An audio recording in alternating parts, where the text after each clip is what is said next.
What's up, everybody? With you as always, JP, SPG, the baseline. It's Wednesday night.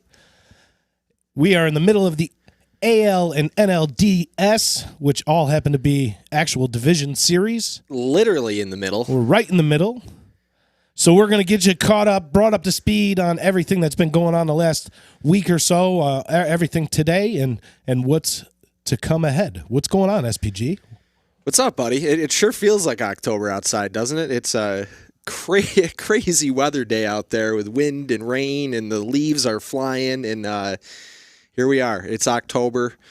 I know there was only 2 months of actual regular season action to get us up to this point, but wow, it feels like a long journey to get to this point with the delay to the season and the pandemic and everything else that's going on, all the other craziness. And you and I were very skeptical back in as recent as really early August that they were going to be able to pull this off. And with the Marlins having their outbreak and the Cardinals and all the challenges that Major League Baseball faced early on in this interesting shortened 2020 season. That's putting it nicely. They ended up at least to this point. I don't want to curse it because we've got some playoffs and a World Series to go here, but you got to be feeling pretty good about how baseball was able to scrape together a season here and really make this work. And there has been some exciting baseball to watch. So here we are, October 7th. And on this date in baseball history, JP, well, first of all, happy birthday, Mookie Betts. On this date in baseball history in 1992, Mookie Betts was born. Happy 28th birthday, Mookie Betts. Is that all he is? It's crazy, isn't it? 28 years old. It seems like he's been around forever. And MVP, Gold Glove, World Series champion, All-Star, World Series. You name it. He's 300 on the PBA tour. He has accomplished just about everything. He's good, right? Couple other things that happened on October 7th in baseball history. In the year 2000. We're going to give a shout out to the Mets. We're going to do a Mets this date in baseball history. In 2000, Benny Agbayani. Remember Benny Agbayani? Flying Hawaiian. The Flying Hawaiian. He was voted, by the way, the 36th greatest athlete from Hawaii, by the way, Benny Agbayani. 36th. 36th best of all time. I would assume that amongst that top 35 there, you're probably looking at like maybe 30 sumo wrestlers and surfers. Football players, too. You get some football players from Hawaii. Sumo wrestlers Marcus and Mariota surfers. and sure. Manti Te'o and his invisible girlfriend might be on that list somewhere, too. I don't know. Manti Te'o. But on this date Says in 2000, the Notre Dame fan. Benny Agbayani hit a home run in the 13th inning to end the longest league divisional series game in history at the time, 5 hours and 22 minutes. Dramatic round tripper. It propelled the Mets to a victory, and eventually they went on to beat the San Francisco Giants. And they went on to play in the World Series against the New York Yankees that year, the Subway Series. The Subway Series 20 years ago, man. Wow. 20 years ago. Insane. Now, 2 years ago, speaking of young stars, he's much younger than Mookie Betts, but it seems like he's been around for a while now, too. In 2018, Ronald Acuna, who is playing a very prominent role in this postseason, and we'll probably get to chatting about him a little bit. He hit a grand slam and became the youngest player in baseball history to hit a grand slam 2 years ago in the playoffs. As the Braves beat the Dodgers in Game 3 of the NLDS. Mickey Mantle was the previous record holder, being 21 years old. Ronald Acuna had not yet hit his 21st birthday when he did that. And speaking of superstars, wow, what a talented kid. And he's a guy who plays the game with no regard for how anybody cares one way or another about his theatrics, we'll put it that way. And there's been some tension over some things that Ronald Acuna has done in this postseason. The Miami Marlins are not a big fan of him. And it seems like the Marlins and Braves, every couple of years, they have like just this really, really intense, tension between them. You're going back to even Jose Fernandez a few years ago. And Acuna has been a part of that for a number of years Jose now. Urena. Jose Urena, another fine example of some Marlins-Braves tension. The Marlins are going to have their time. It's coming. They will. And they're really embracing this bottom feeders. A little foreshadowing. And I might as well mention it now because it is an incredible stat, and I don't think it's going to last that much longer. The Miami Marlins are undefeated in postseason series in their entire history. They've been a team since '93, I believe. They came into the league as an expansion team. 27 years. And they are 7-0 all-time in postseason series. Incredible. The only other 2 times they made the postseason until this year, and obviously, different circumstances this year with expanded postseason, but still props to the Marlins for getting there, especially with everything they had to go through as a team with an outbreak happening in July, the first weekend of the season. But the only other 2 times they made the postseason, they went on to win the World Series. Incredible. And I think that's going to be coming to an end here pretty soon. The Braves are up 2-0 on the Marlins. The Braves only have to win 1 more game in order to eliminate Miami for the first time in their franchise history being eliminated from a postseason series. Incredible. So I wanted to make sure I mentioned that because I don't think we're going to be able to throw that stat around for too much longer here. I don't think so either. I mean, you never know, but the Braves pitching has looked mighty stout. Incredible. Ian Anderson, what that kid is doing. The guy wasn't even in the plans, really. He really wasn't. No, not with Soroka being there. They had different plans with Fultonevich and Gossman and other guys in the fold. A mid-season call-up this year and very highly touted prospect. So it's not like this is coming out of nowhere, but still, you don't expect a wide-eyed kid to come in and do this with all the pressure of the postseason and everything that comes along with that. It's really incredible what he and the rest of the Braves rotation, that their entire pitching staff, bullpen too, what they're doing here in the postseason, and they look pretty darn good right now.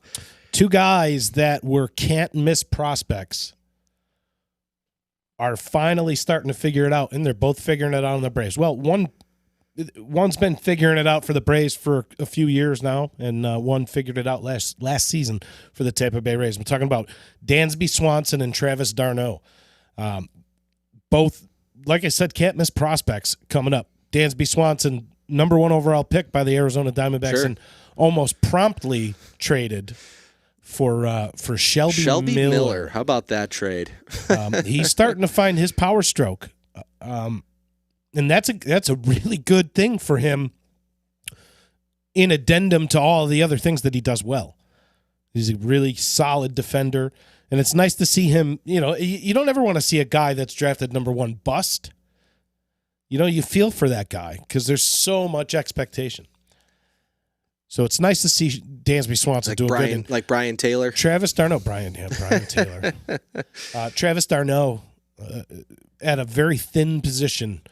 It's nice to see him bust loose, too. Having an excellent postseason. Yep. Travis Darno. Former Met, Travis Darno. Speaking of young talent in the postseason, there have actually been 3 players in this postseason that have made their major league debut. That does not happen very often, and it partially likely a product of the shortened season. One of those players we actually talked about last week when Caleb was on the show, if you remember, Alex Kiriloff. I'm not sure how you pronounce that, but he made his major league debut for the Twins before they were eliminated last week. But we talked about him a little bit in Caleb's kind of behind-the-scenes peek at one of the LA Angels drafts of a few years ago, and how he and many people in the Angels organization were dead set on drafting Kiriloff, and it ended up not happening. The Twins took him 1 pick before the Angels were going to take him, and they had the card made up and everything. They were ready to hand it in and welcome him to the organization, and there he was. A few days later, after we were talking about that, making his major league debut in the postseason. A couple other players that made their debut. More games in the last 6 years in the postseason than Mike Trout. Yeah, that was the first thing I thought of. Ironically enough, was wow, Alex Kiriloff has more postseason appearances has played more postseason games than Mike Trout has over the last more than half a decade. That's just insanity. So Kiriloff made his major league debut. Left-hander Shane McClanahan for the Tampa Bay Rays made his major league debut, and also for the San Diego Padres, Ryan Weathers, all making their major league debut right here in the postseason. It's been pretty cool to watch some of this stuff unfold. When you're a hard-throwing lefty, you got a place in the game. You got a place, and they're proving that. It's nice to see the youth movement, but it does make you think about those guys like Felix Hernandez. We watched King Felix. We watched that happen, and he didn't get to play in the postseason. Mike Trout. We're watching Mike Trout happen right now, and he doesn't get to play in the postseason. So, Mr. Weathers, they should be embracing it because you don't know when it's going to come back around. It's awesome to see, though. Alex Kiriloff. You make your major league debut in the playoffs. I don't know. It's amazing. Hey, you know what we should Don't take it for granted, Alex, Ryan. You can ask Mike Trout. Seriously. One thing we need to touch on before we go any further, baseball, once again, another show where we need to talk about the passing of a former great, on the Mount Rushmore of pitching. Baseball lost Bob Gibson this week. Bob Gibson, born in 1935, of course, was a superstar for the St. Louis Cardinals. Literally, they changed the rules because of Bob Gibson, lowering the mound after he just went out and dominated. But one thing, he was probably, if you ask anybody in the game, most feared pitcher of all time. Bob Gibson's going to be at or near the top of the list. So tip of the cap, Bob Gibson, rest in peace. He joins Tom Seaver and Lou Brock. Just in the last few weeks, we're losing Hall of Famers left and right. That was heartbreaking, and it happened to the news broke on that right during, I believe, the Cardinals game where they ended up being eliminated and having their season finish. And what an absolute draining season it must have been for the Cardinals. Another team that had an outbreak and struggled. All those double headers that they had to play to fit a season in, and you get to the postseason and you find out, possibly even during the game or shortly after, that a franchise icon had passed away. And I don't know if anybody has watched the interview with Yadier Molina after that game, but wow, if that doesn't get to you and make you tear up a little bit, I don't know what will. There was just some pure raw emotion there, just complete energy being sucked out of him between being eliminated and then hearing that news. And look that up if you have not seen it, and maybe we can find it and post it in the chat link here on our live stream. But very emotional stuff, and Yachty was obviously very, very emotional and upset, in tears over it. And the reporters, the media were trying to ask him about the game, and about the season, and just the unique circumstances of what they had to endure to get to the postseason. And they were talking baseball. They were talking about the game that had just completed and the series that had just completed, and really the season that had just concluded for them. And he didn't want to talk about any of it. And he was very respectful, but he flat out said, I don't want to talk about any of that. We just lost Bob Gibson. And you can really tell how much Bob Gibson meant to him in that team, that franchise, and heartbreaking. Really, really sad. And like you said, Lou Brock and Tom Seaver, there's been some Mount Rushmore of baseball types. Two Mount Rushmore Cardinal guys. Yeah, absolutely. That we have lost here over the last couple months. Let's give a tip of the cap, all right, to Bob Gibson's 1968 season. The rule-changing year of the pitcher, 1968. They lowered the mound after this season because of essentially what Bob Gibson did. 1.12 ERA. He was 22-9. How did he lose 9? That's what I want to know. He had a Jacob deGrom year. 1.12 ERA, 304.2 innings pitched, only 198 hits, only walked 62 and 304.2 innings pitched. He walked 62 guys, 268 strikeouts. Insane. Fielding independent pitching, the FIP 1.77. 13 shutouts. 22-9. He had 13 shutouts. Awful. I don't know how he lost 9. Cy Young winner, MVP winner, Gold Glove winner. That's good, right? Pitching Triple Crown. Good for Bob Gibson. Tip of the cap. Lowering the mound after that year because he was so utterly dominant. He had a reputation for coming up and in, hitting people in the ribs, chin music. If you took him yard, you could guarantee the next one was in your ear flap. Old school baseball right there. He is the epitome of old school baseball. They had to change the rules because he was too good. So, in closing on Bob Gibson, there's so many stories, and obviously they come to light when you lose somebody. They start talking about that. All of the stories come out. One that really stuck out to me as being very Bob Gibson. The last pitch Bob Gibson ever threw in a Major League Baseball game was hit for a grand slam. And now, as I just told you, if you hit a home run off of Bob Gibson, you can expect the next one is in your ear flap. Well, it's the last pitch he ever threw in Major League Baseball, so there is no next one. And that was by a guy named Pete Lecoq. A decade later, there was an old-timers game at Wrigley Field, and Lecoq stepped up to the plate to face Gibson, and Gibson hit him. So the next one was at him. So tip of the cap, Bob Gibson. Baseball mourns your loss. Absolutely. Tip of the cap. Tremendous impact on the game. Unfortunate loss. Tip of the cap to Yadi Molina and the Cardinals, too, for all the reasons that I named, for them to get to that point and then just have to, deal with the just emotional circumstances surrounding the season and then that on top of it. So we did have another game today, the Astros and the A's, after the Astros jumped out to a 2-0 lead in the series. We had another game where Houston was leading for a lot of the game, and Oakland came back and ended up winning 9-7. So they pull within 1. Oakland's now down 2-1. I know I speak for one member of this panel, but definitely a couple of our friends at home, and maybe many, many fans across baseball. Let's go A's.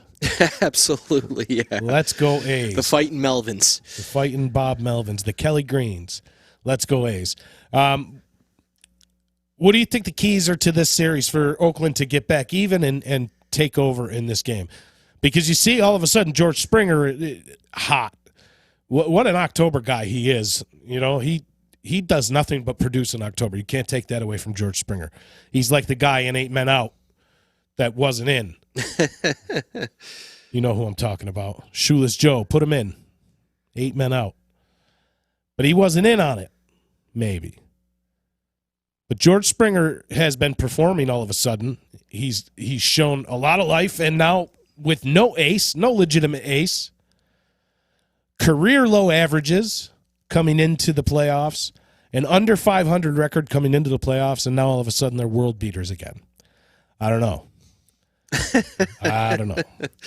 There's a story circulating around Major League Baseball that the LA Dodgers requested that the Houston Astros not use their home locker room while at Dodger Stadium. I don't know if the Astros ended up using said locker room, but all I can tell you is that the Dodgers weren't fond of them being in there either. Are you saying there's some trust issues there? I'm wondering if there's some trust issues I can't imagine why.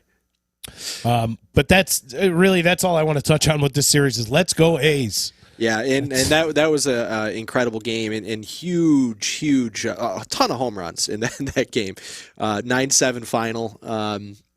Chad Pinder Second most home monster. runs all time in a division series game, behind the 1995 Yankees and Seattle Mariners. Yeah.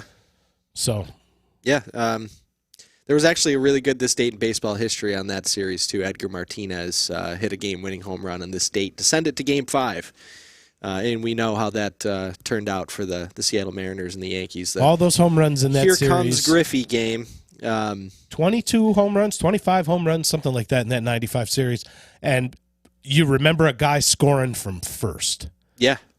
That's the whole series boils down to a deer scoring from first. Yep. Right? I mean, I don't have the stats in front of me, but in that series, I think there was like 22 or 25 home runs hit in that series. It was insane. Insane. And it you would remember that if it wasn't for a guy scoring from Don first. Mattingly's only postseason appearance ever. We talk about these guys that are making their postseason debuts. Major league debuts in the postseason. Major league debuts in the postseason. Don Mattingly was on that grind forever. Got to play in one series. Entire career until the very end. And at least he made it. It didn't work out for him the way he wanted to go out, but he made the postseason. And then, of course, 96 begins the Yankees dynasty, and they went on to win several championships after that, just after Donnie Baseball. But that shows you how hard it is. Donnie Baseball. Don Mattingly was an MVP caliber player, batting title guy. I can't say enough good things about him. One of the best defenders of all time. And he didn't make the postseason until his final year. That's how hard it is. Even in a season like this with expanded playoffs, it wasn't easy for these teams to get there, But yeah, some incredible baseball being played. Chad Pinder, Mark Canha, Marcus Semien with a monster home run. A number of huge clutch hits to keep the Oakland A's alive. And I personally, and I'm sure it's not just me, as you said, probably just about anybody, unless you are an Astros fan, is rooting for the Oakland A's to pull this series off. Outside of put on my Yankee homer hat here for a second. Outside of Yankees victory and advancing into the postseason, that's what I want to see the most, is Oakland to come back and make a run here at the Astros. Absolutely. Michael Perez with the early hit and RBI to put the Rays up 1-0 in the bottom of the third. Charlie Morton versus Masahiro Tanaka in that game. And we talked tension when we talked about the Marlins and How the about Braves. two teams from the same division flying all the way across the country, strategically as far as you can probably get from both places in the continental United States? I mean, you're really grasping at straws if you're trying to make a case for some other flight maybe being Seattle longer than New York City to San Diego or Tampa, St. Pete to San Diego. I mean, you're still going across the entire continental United States. Two division rivals fly across the country and they stay in the same hotel. So there is no love lost between these two teams. There is some legitimate hate going on between the Yankees and Rays. It might not be, How about an awe? It might not be early 2000s Yankees Red Sox, but there is some legit animosity between the Yankees and the Rays. You want to do an awe that's cute?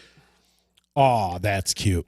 The Tampa Bay Rays have been seeing the Tampa Bay Rays bullpen, to be more specific.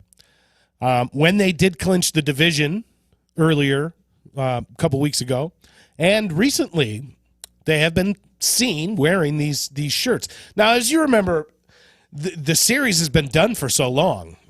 I believe it ended. They haven't played each other since the first week in September. I don't think. That sounds about. Yeah, it's been over a month. Their series got done quick, and in that last series, there was that whole Aroldis Chapman and over the head and the comments from Kevin Cash, and then the retaliatory comments from Boone, and then the retaliatory comments from Kevin Cash. Kevin Cash in that exchange had that famous quote about having a stable full of guys that throw 98. Well, the aw that's cute Tampa Bay bullpen has taken that and run with that notion. They've been seen wearing these shirts with a stable of horses on it and these hats stylized like the NFL late 80s, early 90s draft hats. You know what I'm talking about? They were the solid color, and they had the stripes behind them, right? Yep. And it's stylized like the old 49ers logo, and it says the 98ers. Man, that's super cute. Super cute. It is. I will give that bullpen credit. All those guys do throw hard, and it moves a lot of strange places, but they were helped out an awful lot last night.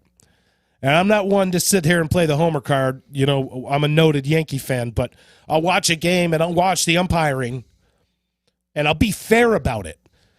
If it's going one way or the other, I'm going to be fair about it. That was a horrendous display of home plate umping last night. It was. Especially when it came down to crunch time. Some serious situations in I believe the 7th, 8th, and maybe even 9th inning. Some I'm not even going to say questionable calls. Just some legit bad calls. Pete Fairbanks was, he may as well have been throwing them over the catcher. Yeah. I mean, it was laughable. Yeah, when he came in, he was like literally, like the look on his face showed everything to me. He was a deer in headlights at that point, and he got a couple favorable calls, and that got him his confidence back, and he calmed down, and he pitched. Credit to him, credit to Fairbanks for settling down and getting out of that jam in the 9th inning and closing the game for Tampa. All right, but when But to get to that point. When you know that those pitches are going to get called a strike regardless, and I'm not saying Fairbanks didn't work out of it. Those were some real key at-bats. He struck out Judge. He struck out Judge on strikes. He blew fastballs by Judge, but that first curveball that came into Judge starts off 0-1 in that at-bat. That curveball's up around his letters. It's barely, marginally a strike, and given the pedigree from the last few innings, you really got to raise an eyebrow at that. So now Judge starts off 0-1. He's going to see nothing but 101 miles an hour, and he got beat, but you're starting off in a hole. Your whole game plan has to change when you got a guy like C.B. Buckner calling that game. Your whole game plan has to change because you don't know what's going to get called. A strike might not be called a strike. A ball might be called a strike. You just don't know going up. Your whole scope of that strike zone changes. Now, the praise for the Yankees walked, I believe, 16 times, 12 times the night before. I wish that I had that number in front of me, but the Yankees walked, I believe, a division series record in Game 1 to turn around and strike out a division series record in Game 2. Now, what changed? Tyler Glasnow didn't exactly have this pinpoint control last night. He got taken yard early and late. He was touching 101. I will give him that. 101 to 83. Tyler Glasnow, 2-pitch pitcher last night. That's fun to watch. I don't care if I'm a Yankee fan or not. That's fun to watch. A guy 101 83. It is, yeah. That's something very impressive. So tip of the cap, Tyler Glasnow. But regardless, he wasn't just going up there and dominating. He wasn't dominant. So for the Yankees, and he struck out 10. And he was not dominant. He struck out 10. Yankees walk a record number in the first game and strike out a record number in the second game. C.B. Buckner is questionable the entire game, but definitely in the last few innings. C.B. Buckner, that's what changed. Changes the course of the game. That's what changed between Game 1 and Game 2 is C.B. Buckner. And this is not a one-time occurrence. No. This isn't somebody who just had a bad day. No, if there wasn't an Angel Hernandez, he's got a track record. A bad track record. He would be the barometer. He'd be the litmus test. He'd be the guy that we compare everybody to as being, well, he can't be as bad as C.B. Buckner. No. So that's what changed, and you might hear C.B. Buckner's name later on in the show. Keys to the series going forward for New York. I'll give you New York, and then I'll talk about Tampa Bay. So one of the hottest topics, and it's not just isolated to this postseason, is Gary Sanchez, obviously, and we talk about Gary Sanchez all the time. He had some key at bats, and yeah, sure, there were questionable calls last night. The broadcasting crew even said it at one point. Gary Sanchez comes up with a couple guys on base, and he has a chance to basically erase the whole disastrous season he had in one swing of the bat. And it didn't even have to be a home run at that point. They were down by 3. I believe it was the 7th inning. Gary Sanchez had a chance to redeem himself and did nothing. And Aaron Boone, after the game, was, of course, asked about, what are you going to do at catcher? Is Gary going to be in there? Kyle Higashioka going to be in there? Sure enough, today, Kyle Higashioka is in the lineup. He has already... He actually just singled. I was going to say, he has already reached base. The Yankees are sitting with the bases loaded right now. In his infield single, too. I won't get into Gary Sanchez's, hustling down the line or anything. I'm not going to criticize Gary Sanchez for his hustle. That might be an unpopular opinion amongst some people. I don't have a problem with his hustle.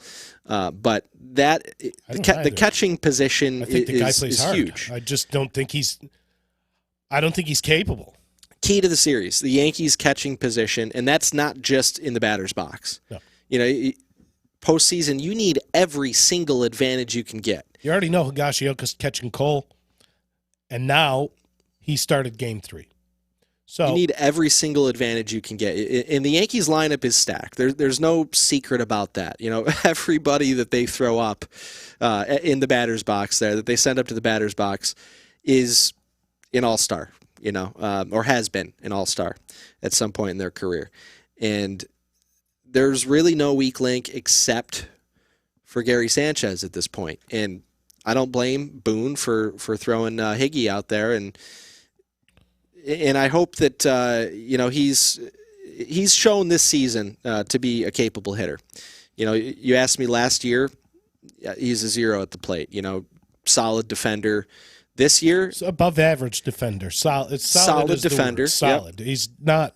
This year, he doesn't light it up either. This year, he found some pop, and that's the guy. That's the type of guy to me that you find these unsung heroes in October. Sometimes, we've talked about the Lemmer, Mark Lemke, what he's been able to do. That's the type of guy that I could see being one of those types. Almost like the anti-Sanchez at this point, where.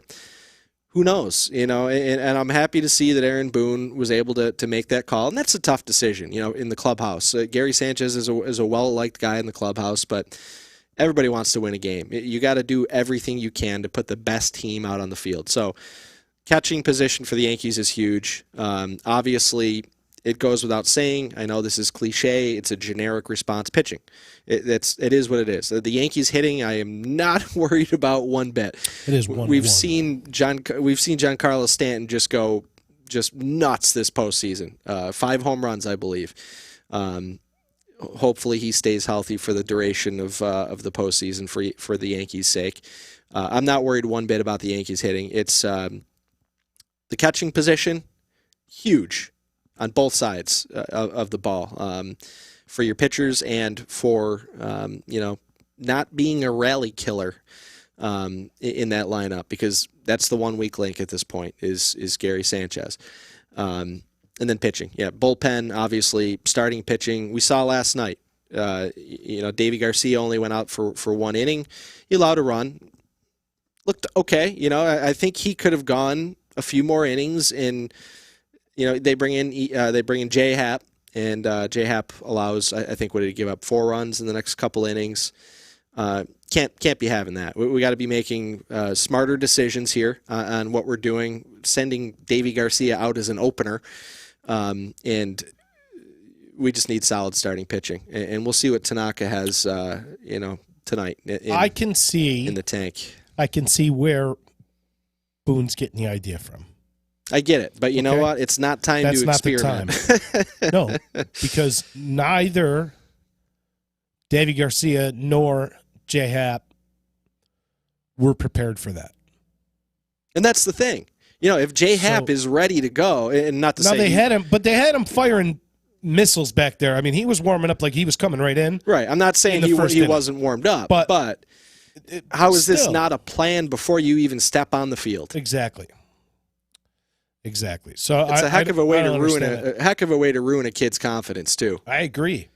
When I agree. If you set he really didn't do anything wrong. You set the expectation that, hey, Davey, we're going to only use you for 1 inning today. We want to get a good start here. Yeah, go balls to the wall, We need kid. you to just, give everything you got for 1 inning, maybe 2, if he throws, a shutout first inning. If he's not going in with the expectation that, hey, I'm only doing 1 inning, you're setting him up for failure, and you're going to potentially crush the kid's confidence. And, everything I've seen from Davy Garcia and have read about him suggests that, he's a strong-willed kid, and I don't think it will affect his confidence going forward. But you just don't risk that, in a situation like this in the postseason, sending him out there like that. If you're going to put him out there, set the expectations before you even get out onto the mound. Let him and Hap, your catcher, let everybody know what your plan is. To me, it just came off as we don't have a plan here. We're just winging it, and here you go. Tom Pye checking in. What's up, Tom? Hey, Tom. He says it's the worst move Boone ever made. I don't know about it being the worst move. It's but one of them. It's one of them. That's the wrong time. I can't disagree. You can certainly make an argument for it. I'll give you the keys for me. Yeah, what do you have for the keys for the Rays? If I'm a Rays guy, the keys for the Rays: Nick Anderson, Diego Castilla, Oliver Drake, Pete Fairbanks. The stable? Ryan Yarbrough. Yeah, the stable. The stable guys that I so lightly jabbed just a few moments ago. I'm going to say that's the key for the Rays. You don't as a Blake Snell owner this year, I was always wondering why fantasy baseball reference. Yes, fantasy baseball. I was always wondering why he at max he goes 5 innings. Well, I got to notice that in this series. He picks a lot. He throws a lot of waste pitches. Man, is he tough to watch pitch. I don't think that they're going to extract an awful lot going forward, just given the way that the Yankees have been hitting the ball. I think that 5 innings out of your starter is good, but I also think that it's a necessity because they're playing 5 straight days. Now, today's the third game. Which is really interesting. Today's the third game. That's old school. You don't have to worry about travel. You're playing in the same stadium. But you got to worry about your bullpen. Oh, absolutely. A la Nick Anderson, Diego Castilla. Sure, you have expanded rosters, but still, 5 days in a row is tough. So you got to get as many innings as you can, as many quality innings as you can out of your starters. But the way I'm watching Blake Snell, Charlie Morton's just fresh back. All right, so he's going to be a 75, 80 pitch guy. Glasnow hung around for a while last night, but he got hit pretty good. Yeah, he pitched into the 7th, I believe. Into the 7th, yeah. He got hit pretty good, all right? They're going to need to get as many innings as they can out of their starters, but when they don't, because even in the championship series, they're going to be playing 7 games in a row, right? Straight through, no off days. Maybe not 7 games, obviously, but if need be, they're going to be playing 7 days right in a row. Potentially, yeah. This bullpen is going to be the make or break of that team because after that, what do they have? After those 3 starters that I just named, they don't have anything anyway. So they're going to need to make up 9 innings out of a game at least once in a 4-game set. At least once in the first 4 games. It's pardon the cheesy pun, but it's a different ball game. Yep. It's a different ball game when you don't get those rest days. Can G-Man Choi... If you have ace pitchers, and it hurts the Yankees too because Cole will be pitching less. Yes. When you have these ace pitchers, and you saw it last year. They manipulate the off days so they line up perfectly. You saw it with Houston last year when they had Verlander and Greinke and Cole. That's all they needed was 3 pitchers because... every couple days you have an off day, a rest day built into it. You don't have that this year. So I agree completely with you that the bullpen, and that's not just for the Rays. That's for every one of these teams that are left. The focus is the pressure is on. You cannot afford to have these guys go out there, the starters, and force your bullpen to go 5 innings, 6 innings, 7 innings sometimes. Especially when one time out of every 4, you're going to have to make up all 9 out of that bullpen. Can G-Man Choi continue to be regarded as Babe Ruth by the Yankees? Because right now they don't want to face him. Can a Rosarena be the hottest player on the planet going forward in this series and perhaps a World Series or a championship series? I'm sorry. Could a Rosarena continue on this hot streak? I mean, they have a lot of variables. Willie Adames, that's a guy that I would like to see get it going if I was a Tampa Bay Rays guy. I'd like to see him be the cog and drive the team a little more. But and Austin Meadows is back too, and that's another question mark for the Rays. How does he transition coming back in? But right now, all things considered, everything looks good for the Rays. Mike Zunino's putting on an absolute clinic. Did have a home run too, but he's putting on an absolute clinic behind the plate. Especially the first two games, you're catching two guys that live in the dirt in Glasnow and Snell. And Zunino was just absolutely rock solid. You can credit him with 3 or 4 RBIs in the first game alone. Obviously, they don't show up as RBIs in the box score, sure. You can credit him with a few RBIs in that game. Single-handedly responsible for a few runs not scoring because Blake Snell was living in the dirt that night. But tip of the cap, Mike Zunino. It was a pleasure watching him that game. It really was. Even the first two games, they definitely don't have a catching conundrum there in Tampa right now. He's everything for them, everything that they need. Another guy, it's a former highly regarded prospect that took a while to come around. One of the best defensive catchers in the game. And showed it. And he's got some pop, too. He's got some raw power. He can come up with some clutch long balls for you for sure. Yeah, but for me, one thing, like you said, you highlighted one thing for the Yankees that's really critical going forward. I would say that it's the bullpen for the Tampa Bay Rays because there's just a sheer amount of innings that they need to make up out of that bullpen. And I think if they're sans 3 starters, I'm really just going to call them a 3-starter team. They really are. That's really all they have. I think if any team bullpen-wise is built for it, it's Tampa. Well, Yarbrough, the guys like that. Yarbrough's a starter. Yep. He might not start every time he comes into the game. He's a I don't know what you call him, the post opener guy. Some and he really had a great good, year. We have some really good managers in this postseason right now. And it's nice to see some innovative tactics. And we're seeing saw it last night. This innovation. 4 outfielders for Tampa. 4 outfielders, yeah. I was actually going to segue into that. It's just Kevin Cash. He's an innovative, creative person, and it's very strategic. Nice a unique strategist. We'll say that Kevin Cash, the unique strategist. My preview for the rest of the series, though, aside from the Tampa Bay end of it, is Tampa Bay do not want to get into a slugfest. They don't want to get into a horse race with this Yankees team. You saw it in Game 1. What happens? They don't, and you almost saw it last night. Almost. I mean, maybe with some better umpiring, you see it. It's tough to say. That's the fallacy of the predetermined outcome, right? Maybe you do. Maybe. That's why I said maybe. No, I get it. It's tough to determine. But you did almost see that last night. They don't want to get into a slugfest with the Yankees. They don't want to play that game. They have to get those quality innings out of that bullpen to avoid that happening.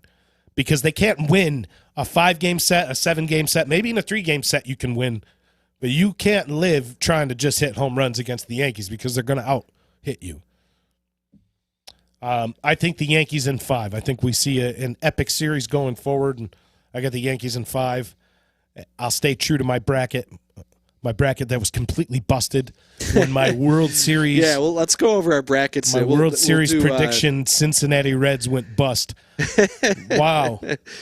We'll do our the 7th inning stretch. We'll go over the predictions that we made before the postseason started. We didn't even talk about these on last show because the field wasn't officially set yet. 2 weeks ago, last time we got together and we were talking baseball.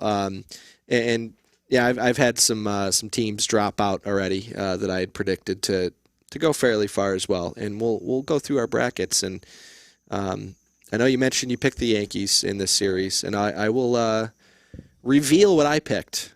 The outcome of this series will be when we get to the 7th inning stretch. Just to touch on the other postseason series. We already talked a little bit about the Oakland A's and the Houston Astros and just the slugfest. Speaking of slugfest, the slugfest they had today. The Dodgers and San Diego Padres, Game 2 is tonight on Mookie Betts' 28th birthday. And Game 1, Mike Clevinger. They activated Mike Clevinger to start after it looked like he was going to be done for the season. And what does Mike Clevenger do? What happens to Mike Clevenger? He gets injured, re-injured, and has to be pulled from the game in the first inning, I believe it was. You talk about, what we just went through with Tampa Bay and in general. It's not isolated to Tampa. You need your starters to chew up some innings here, and wow, that is not a way to start game one of the of the NLDS. That's not here. What you're looking for. Clevenger, and they've already replaced him on the postseason roster, so he's completely done. Rushed him back in past seasons. That would mean that he's done for the next round. I don't know if that's the case this year. I think not by rule, but I don't think you'll be seeing Mike Clevenger, even if they do somehow beat the machine powerhouse LA Dodgers at this point. But game 2 of that series tonight, Clayton Kershaw against Zach Davies. Should be a fun one. We'll see if Clayton Kershaw can get over that hump, with the being really honestly one of the greatest regular season pitchers of our generation. He's starting to get over the hump because he's been pretty dominant so far in this playoffs. But his body of work in the postseason, you look at his numbers, you're looking at somebody who's slightly above average, maybe pedestrian. Pedestrian. There you go. So that should be a fun series, and obviously San Diego is just an exciting team in general. And what more can you say about the talent that the Dodgers have? So, be a fun series to watch to follow along here. The Braves Marlins, we talked about that a little bit at the top of the show, and we briefly mentioned Acuna and the tension between the Marlins, and there's definitely some back and forth. And Acuna got beamed by Sandy Alcantara last night. He was not happy with it, and he had some things to say about it afterwards. Donnie Baseball not happy about how he slid into, I think it was second base, called the play dirty, and naturally Acuna ends up getting hit. But some tension there. The Atlanta Braves in control in that series. Very, very difficult to see the Marlins coming back against that, especially the way that pitching has been. So, those are the 4 series. 3 of them today, actually, with games today. We mentioned the A's coming back to beat the Houston Astros. The Yankees and Rays ongoing. Still, I believe... Oh, no, it's 4-1 Tampa now. Tampa Bay is having a big inning. They have gotten to Masahiro Tanaka. Willie Adames with a walk, and eventually came around and scored on a Kevin Kiermaier 3-run shot. 4-1 Tampa. And then I mentioned tonight San Diego and the LA Dodgers. All right, let's how about this? Who did you have? We'll just do going forward. We don't even need to get into who we had coming into this. Who do you got going forward? Things have changed since we did our brackets. Exactly. Considerably. Who do you got going forward? As my predicted World Series champion? Yep. I mean, just going forward, who are you picking? Knowing what you know right now, right today. I have a hard time picking anybody except for the Dodgers right now. I'll leave it at that. The Dodgers are my pick, and they were my pick before the postseason started to go on. And speaking of getting over the hump, who do you think they're playing? Let's see. Do we want to make this our 7th inning stretch? Because I do want to talk about my bracket a little bit too. You want me to tell you who I picked in the World Series? No, you can talk about your bracket. That's fine. I'm not trying to rain on your parade. I was just doing it for the sake of, speeding it up. I got to pull it up. That's all. That's what I do. The engine over here. Who do you have? I know you mentioned you had the Reds. I did. I had the Reds. How busted did that go? If I was going to tell you, I don't even know. I don't have the stats up here. If I was going to tell you the way that Trevor Bauer pitched Castillo in back-to-back games, the Red starters didn't give up any runs. If I told you that, you would have said, yeah, Reds definitely won that series, right? No. They didn't score any runs. Out of the baseline, Reds offense. Shut out for the series. Get out of here. But I had the Reds. I thought they had too many pieces down in that bullpen. I don't know. Well, and like you said, too, props to the Braves pitching. Absolutely. I knew they were good. I didn't see that coming. I did have the Marlins over the Cubs in my bracket. I had the White Sox going pretty far in my bracket, as I recall. That didn't happen. I had the Astros losing in the first round. That didn't happen. That was wishful thinking. I did as well. Now it's just like I wish I had like a Jose Altuve voodoo doll, because I'd be sticking that thing. Now it's turned into an all-out hatred. Honestly, I think that was a spite pick. I did pick the Twins to beat them. All right, I got to find my bracket. That's all right. You wanted to talk about it, baby. I do. I do want to talk about it. And I have to find it now. Hey, while Sean's moving around over there trying to find his bracket, you can get moving. You can get moving with our friends at EJA Moving Company. That's EJA Moving. For all of your moving needs, office, residential, commercial, they do all the hard work so you don't have to. You can visit them at ejamoving.com, or you can give them a call at 315-335-0516. EJA Moving Services. Get moving. They do it all, too, EJA Moving. They will do any kind of moving you need them to. They are the best. Get a hold of them for any of your moving needs. All right. I'm getting closer to finding my bracket. Maybe not. Hey, it's all good. I should have been a little bit more prepared for this, huh? Hey, it happens. It happens. 4-1 still in the middle of the fourth inning here. Huh. How quickly things change. That's the game of baseball. That's baseball, Susan. That's baseball, Susan. So, yeah, I'll pull up my bracket here in a second. But, I'm still going with the LA Dodgers to win it all. And I think I'm positive. Well, I shouldn't say positive. I'm 99% sure I know who I picked in that. And I'm also going to go with that, and I hope I'm wrong as a Yankees fan. But the Tampa Bay Rays. So you got the Rays and the Dodgers? The Tampa Bay Rays and the Dodgers. Right now, I wouldn't be able to argue with that. I think the Yankees pull this out, though. I mean, I can see why you would pick that, but I think the Yankees pull out this series and the next, no matter who. I'm hoping now that it's the Astros, because I'd like to see the Yankees pop that bubble. But I definitely deny the Astros losing in the first round, so I can't say who I had in my bracket all the way going there. I believe it was the White Sox. I had the White Sox and the Yankees. I was high on that White Sox offense. I don't know. Something about it. I thought they're a heck of a young, talented team. Especially, I mean, they got some pitching now. They addressed that, and they've got some good. No, that's a team without Michael Kopech. Yeah, Michael Kopech should have been there this year. And Keuchel had an underrated good season, too. He was a really good pickup for them, and they've got more talent on the way, for sure. Like you mentioned, Kopech. Their time is coming, and it's no secret anymore. It's not like that's a surprise pick if you say that the Chicago White Sox are going to be contenders even as soon as next year, depending on what happens in the offseason. But so right now, the future is bright for that team. I'll go Yankees.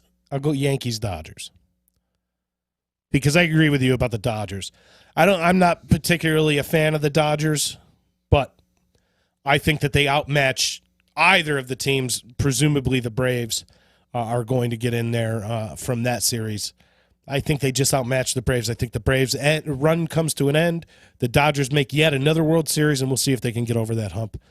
So we both agree on that. I see the Yankees, you see the Rays, and that we will check in after, I believe, no, what will be our next show is in 2 weeks, so we will be in the World Series. It'll be opening day of the World Series. Especially like we said with these just games one right after another too. This is going to go pretty quick. Especially if some of these series are short. I finally found my bracket, by the way. All right, go ahead. So I had the Rays beating the Blue Jays, the Yankees beating the Indians. I was correct on those two. I had the Twins beating the Astros. Unfortunately, incorrect pick there. I had the Oakland Athletics beating the Chicago White Sox. I had the Dodgers beating the Brewers. I had the Padres beating the Cardinals. And then I had the Cubs beating the Marlins. I don't think there were too many people out there that actually predicted the Marlins would win that series. Did you? I have. Props to you. I said not too many people. Screenshotted proof that I had. Props to you for that pick. And so the Marlins, I didn't get that one right. And I got into razzing a Cubs fan on the interwebs, and it turned into him completely and totally underestimating that Florida Marlins team. And he had said something to the effect of, Darvish, Hendricks, Lester, game over. Not game over. I mean, I'll give it to you. That's tough. But that's what it said. I'm Lester. I'm not. And so I said, in his career, I'm not too scared of him. But Sixto Sanchez and Sandy Alcantara are going to say hello to you. And Pablo Lopez. And you're going to find out who these guys are. And I razzed the guy for a couple days, but I had even in the bracket that I sent you, I had the Marlins winning. So. Then I had the as you did. I had the Cincinnati Reds beating the Braves in an upset in the first round, which obviously I didn't even see it as an upset. Did not happen. I didn't even see that as an upset. I mean, think seeding wise. Seeding wise. But going into it, even regardless of the seeds, I looked at that lineup that the Cincinnati Reds had put together, and I said, you know what, this is one hell of a lineup. Arguably the best 1, 2, 3 starters in the National League going in, arguably, didn't come to fruition for these Reds. So in the ALDS, the current round that we're in, I did predict that the Tampa Bay Rays would beat the Yankees. Again, I hope that I am incorrect on that one. I had the Twins because I had predicted they would have beaten Houston. Dave's calling me a homer. Did you not? Obviously, you didn't listen to my keys for the series for Tampa Bay. Dave, we saw your bracket too with the Indians winning the World Series. Who's the homer here? And I had Oakland beating Minnesota. Oakland's still alive. They've got a tough road ahead of them if they're going to beat Houston for a couple games. But after today, it's more realistic. Then I have the Dodgers beating the Padres, and in the series that did not happen, I had the Reds advancing to the NLCS, as you did as well, beating the Cubs. In the League Championship Series, I have Tampa beating Oakland, and I had the Dodgers beating the Reds, with the LA Dodgers winning the World Series over the Tampa Bay Rays. Not exactly, it's kind of chalk, right? The 2 1 seeds in the World Series, but a circuitous route to get there. That's what I went with, and well, that's good. We'll see. The Rays and the Dodgers both look excellent right now. So I think it is a very likely matchup that we could be seeing in 2 weeks. I guess week and a half. I guess I'm just a homer if I pick the Yankees to go to the World Series. So we shall see. We shall see. And that's the 7th inning stretch. And the 7th inning stretch is brought to you by Delta Lake Inn. This whole show brought to you by Delta Lake Inn. By our awesome sponsor, Delta Lake Inn. Thank you, Delta Lake Inn. Check out their website, deltalakeinn.com. Go pay them a visit. Great time of year to go sit on the patio when you have one of these, warmer fall days. It's been the weather's been a little iffy lately, but great view on a weekend day. Sit out on the deck and check the leaves and look at the lake and have a delicious meal and some drinks. Delta Lake Inn will take care of you. They will also cater any event at a location of your choosing. You don't even have to go to the banquet hall to have a delicious catered event. They will come to you. They will bring the food to you. DeltaLakeInn.com. Go pay them a visit. Give them a call. They're waiting for you with the excellent food that they provide, excellent service, and just an overall excellent experience. Go visit Delta Lake Inn. Tip of the cap to Delta Lake Inn. Tip of the cap. Speaking of tip of the cap, let's give out some tips. This week, the Baseball Writers Association of America finally removing all references to Kennesaw Mountain Landis from their MVP awards and other things, but notably the MVP award. MVP award had the Kennesaw Mountain Landis name bigger than the winner all of these years.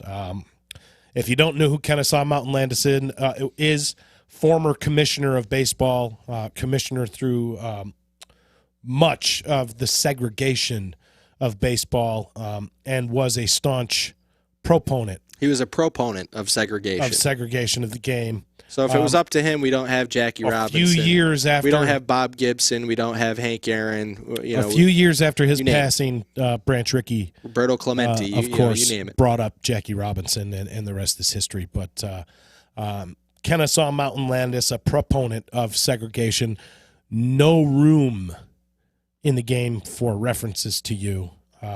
So your OTBL out of the baseline, Kennesaw Mountain Landis, finally off of the plaque, and tip of the cap, Baseball Writers Association of America, for finally doing something halfway right. Tip of the cap. Who you got, SPG? I mentioned this one already, but I want to give a tip of the cap to the incredible statistic of the Marlins being undefeated in their history of their franchise in postseason series. A stat that we both agree is likely to be coming to an end here within the next day, possibly. But still, an incredible feat regardless. 7 postseason series, have never been eliminated in the postseason. It's just amazing to me. They came in into Major League Baseball every single time, though. Ago.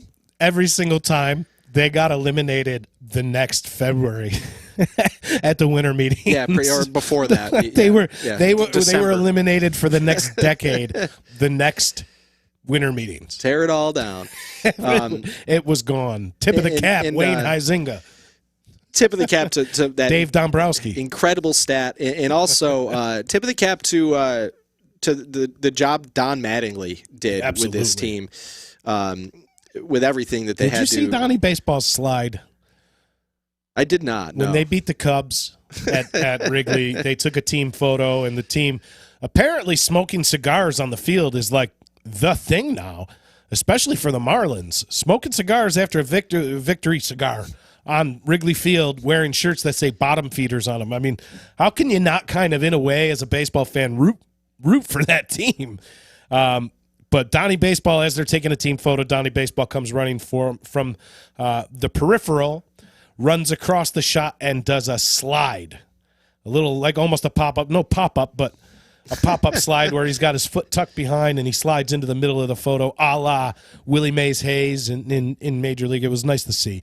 I think the run is about to end, but I don't think this is the last you've ever heard about Donnie Baseball and the Marlins. I don't think he's going anywhere. Obviously, he's been extended, so he's not going anywhere. I think he all likelihood, he wins Manager of the Year this year. So Donnie Baseball, he's going to be entrenched. Tip of the cap for the job that he's done this season. And, you go back to July and the outbreak that this team had and all the doubleheaders they needed to play as well to make up a full season, a full shortened season worth of games. That has to be the most impressive, difficult job a manager can possibly, have to do is, an outbreak of your team, a pandemic going on, and yes, I know, expanded postseason, but to still get your team to the postseason, tip to the cap to Don Mattingly, for sure. Who else you got? Anybody else? One more tip of the cap. We've kind of waxed poetic throughout the show a couple times about the Braves pitching so far in the playoffs, but I do want to give my tip of the cap this week to the Braves pitching so far in this series, shutting out the Reds in 2 games.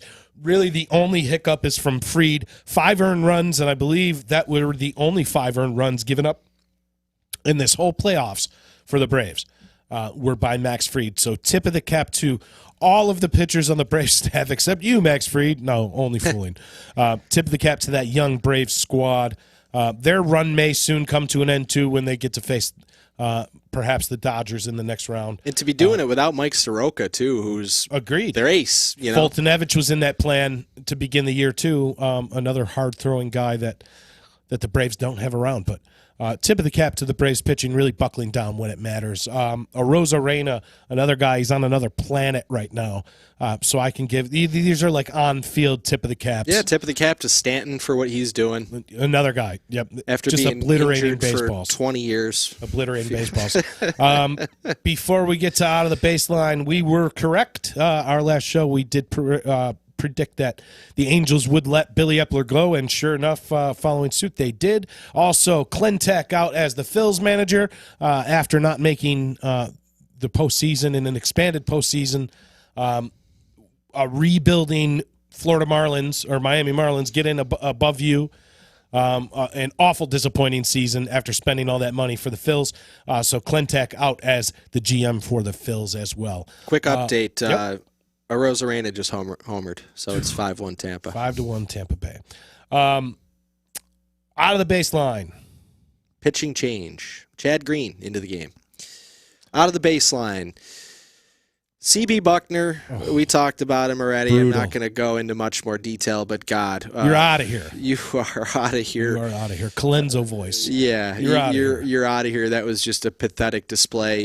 In again, and I know I'm repeating myself. This isn't a one-time thing, right? This isn't a guy had a bad day. Everybody has a bad day. You know, whether you're a baseball player, umpire, your average Joe at work, we all have bad days. This was not the case here. Every day for CB Buckner is a bad day. You're out of here. Terrible display. And to have him umpiring important games like this, it's an abomination. I personally don't want to see it ever get to the point of robotic umpires, but guys like CB Buckner are going to facilitate that. Angel Hernandez, they are going to facilitate the automation of it. I like the human element, but not when it's that egregious. Sure, there's going to be a call here and there that's borderline.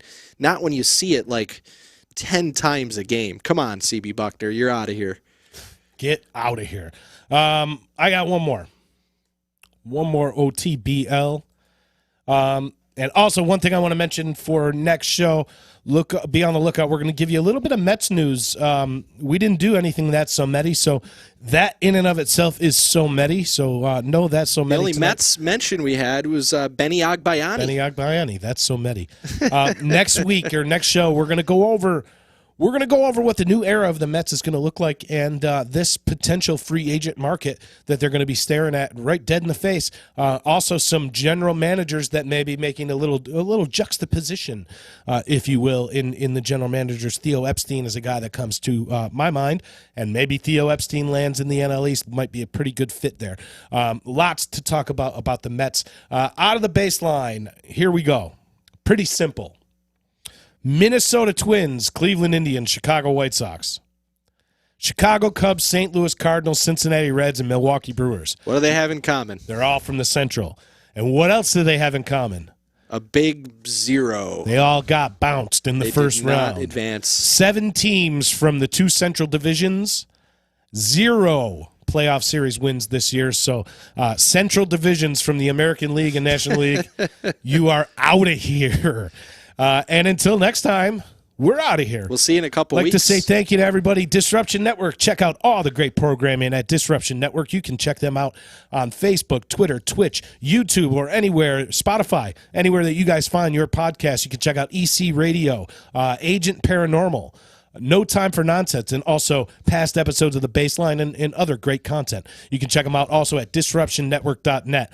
Also, the law offices of David Longaretta, EJA Moving, Saranac, Utica Coffee, and, of course, our sponsors, the Delta Lake Inn. Do yourself a favor. Go visit Delta Lake Inn. You will not be disappointed. I promise you that. If you are disappointed, tell me about it because I won't believe you. Sorry. Or I'll fix it. Listen, I know a guy. I know a guy. I know a guy that knows a guy. But we won't have to worry about that because it's going to be right the first time. Because it's going to be right. Guarantee you. Until then, keep it inside the baseline. CB Buckner, try to be better. Tighten that shit up. The Fall Classic is coming. Tighten it up. We'll see you in a couple weeks. Let's go World Yanks. Series. Dave. See you soon. We're out of here.